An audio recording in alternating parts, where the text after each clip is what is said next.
Assalamualaikum warahmatullahi wabarakatuh. Selamat pagi dan salam sejahtera bagi kita semua. Perkenalkan, nama saya Aulia Fitri, program studi D3 Akuntansi, jurusan Akuntansi Politeknik Negeri Padang. Pada kesempatan kali ini, saya ingin mengucapkan terima kasih kepada dosen pembimbing yang telah membimbing saya dalam mengerjakan laporan praktik kerja lapangan ini. Dan juga saya ingin mengucapkan terima kasih kepada dosen penguji yang telah berkenan menonton video yang telah saya buat.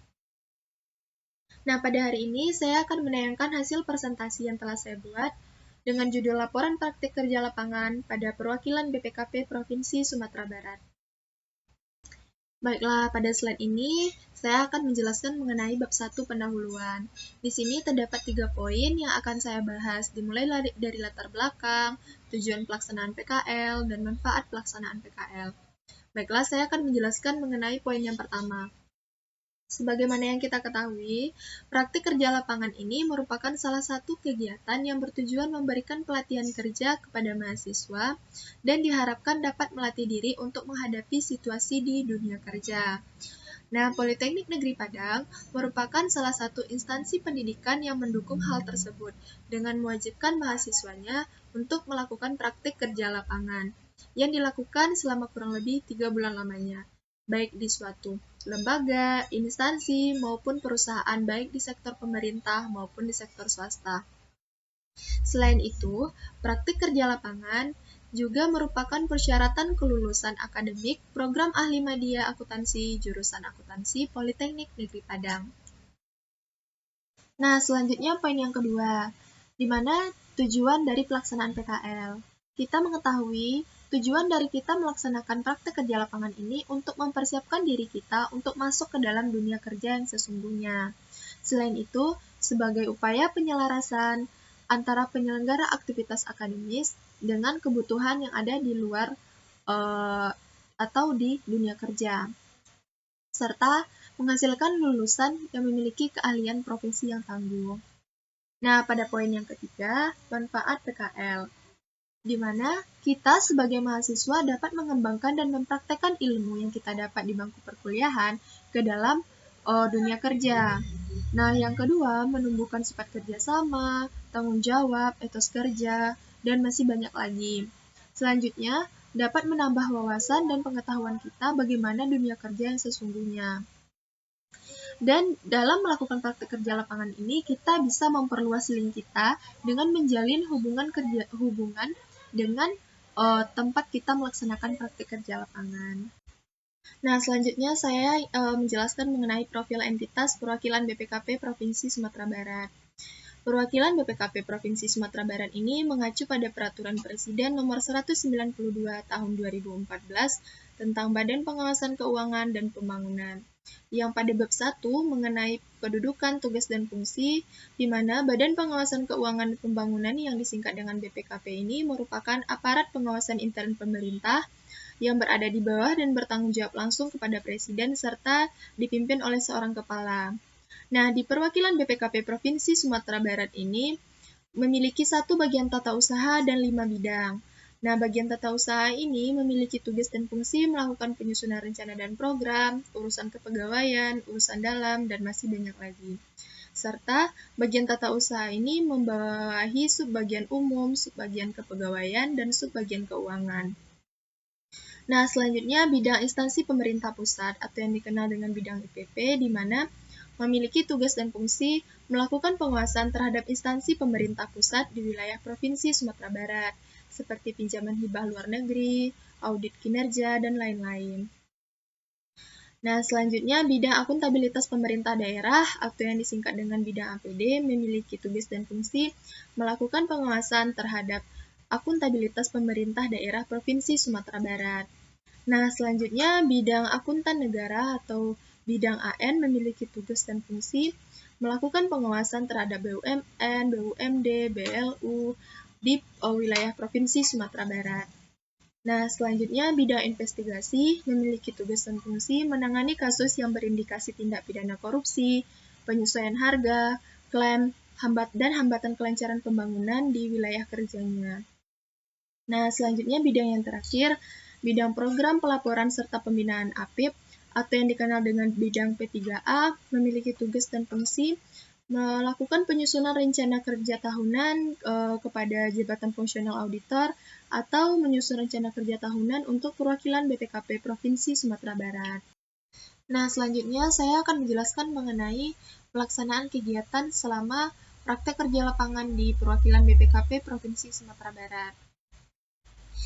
Pelaksanaan PKL dimulai dari 22 Februari 2021 sampai dengan 21 Mei 2021, kurang lebih selama 3 bulan lamanya. Nah, pada saat awal ini, saya ditempatkan di bidang IPP atau instansi pemerintah pusat selama 1 minggu dari tanggal 22 Februari 2021 sampai dengan 26 Februari 2021. Nah, setelah itu, saya di-rolling ke bagian TU, Tata Usaha, dari tanggal 1 Maret 2021 sampai 5 Maret 2021. Nah, dari tanggal 8 Maret 2021 sampai dengan akhir pelaksanaan PKL, saya di-rolling lagi ke bagian akuntabilitas pemerintah daerah. Nah, selama melaksanakan pekerjaan di instansi pemerintah pusat atau di bidang IPP ini, saya melakukan pekerjaan seperti menginput data program pelatihan mandiri atau PPM per bulan, dan melakukan audit vouching rumah sakit tingkat 3 Reksodi Wiryo. Nah, pada bagian tata usaha yang dilaksanakan juga 1 minggu, saya pernah melaksanakan stock of name dengan memeriksa peralatan yang ada di ruang sekretaris perwakilan dan ruang kepala, dan menginputnya ke dalam Excel. Selain itu, yang biasa saya lakukan yaitu mengisi lembar disposisi surat, baik itu surat masuk atau surat keluar, serta mengantar surat ke bidang-bidang di BPKP Provinsi Sumatera Barat. Nah, pekerjaan yang dilakukan selama di APD, di bidang APD atau akuntabilitas pemerintah daerah, seperti mencatat tanda terima surat atau laporan, mencatat tanda terima surat pertanggungjawaban dinas, mencatat tanda terima kosid atau surat perjalanan dinas rampung, membagikan berkas-berkas surat per provinsi atau kabupaten atau kota, dan menyusun data laporan keuangan arsip tahun 2016, 2017, dan 2018, serta mengarsip surat masuk intern, surat tugas, dan laporan APD bulanan. Nah, selanjutnya lisan learn atau pembelajaran yang didapat selama praktik kerja lapangan. Hal-hal positif yang saya terima yaitu dapat menambah wawasan saya karena saya bisa mempraktikkan ilmu yang saya dapat atau yang saya pelajari di bangku perkuliahan dalam melakukan pekerjaan yang diberikan di dalam praktek kerja lapangan ini. Dan ini sangat membantu terhadap pekerjaan selama PKL saya.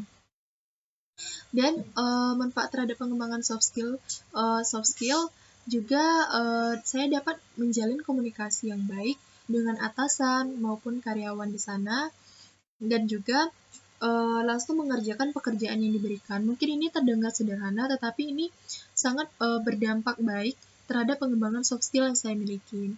Dan selanjutnya, dalam melakukan pekerjaan ini, saya harus bersikap positif terhadap kritikan yang diberikan oleh karyawan atas pekerjaan yang saya lakukan. Dan apabila ada suatu pekerjaan yang tidak diketahui atau susah untuk dipahami, tidak malu bertanya, dan selalu belajar hal baru setiap hari. Serta manfaat terhadap pengembangan kemampuan kognitif, di mana bisa meningkatkan kemampuan saya dalam mengerjakan atau berpikir dalam mengerjakan suatu pekerjaan yang diberikan. Selain itu, meningkatkan kemampuan saya dalam memecahkan suatu masalah, mengambil keputusan, serta dapat mengontrol emosional kita. Selanjutnya, kunci sukses berdasarkan pengalaman di tempat PKL. Berdasarkan saya sendiri, itu harus kenali diri kita terlebih dahulu. Di saat kita sudah mulai mengenali karakter diri kita, secara otomatis kita juga akan mengetahui apa saja yang dapat membantu dalam pengembangan diri kita, baik secara fisik, mental, finansial, dan juga termasuk hubungan dengan lingkungan yang ada. Nah, selanjutnya rencana perbaikan. Yang pertama itu membenahi pola hidupnya. Nah, yang kedua, belajar fokus dengan kelebihan. Jangan hanya terfokus pada kekurangan yang kita miliki. Baiklah, sekian yang dapat saya sampaikan. Apabila ada kesalahan atau kekurangan, saya mohon maaf. Assalamualaikum warahmatullahi wabarakatuh.